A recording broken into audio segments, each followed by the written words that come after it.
In today's video, I'm going to teach you how to check your Windows version fast.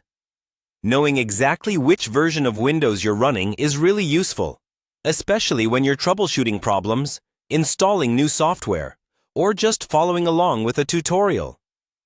Different versions can have slightly different menus and options, so taking a few seconds to confirm your version can save you a lot of confusion later. Let's start with the quickest and most reliable method. On your keyboard, hold down the Windows key and press the R key. This opens a small window called Run, usually in the bottom left corner of your screen. Inside that box, type the word winver. That's WINVER, and then press Enter on your keyboard.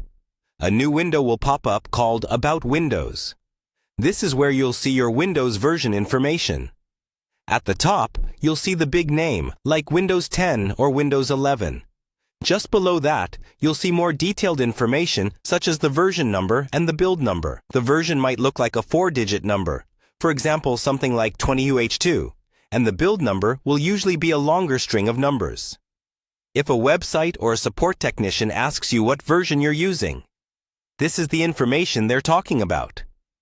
If you just need to know whether you're on Windows 10 or Windows 11, that first line is usually enough. If you're dealing with a more specific compatibility question, like whether a certain feature is available, you may be asked for the version and build as well. So it's a good idea to take note of those. You don't need to change anything in this About Windows window. It's purely informational. When you're done, you can click OK or the X in the corner to close it. Here's a quick tip. If you think you'll need this information again soon, you might want to write it down or take a quick screenshot so you don't have to repeat the process. And that's all there is to it.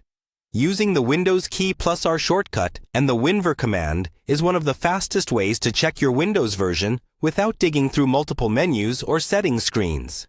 Once you've done it a couple of times, it becomes second nature and takes just a few seconds.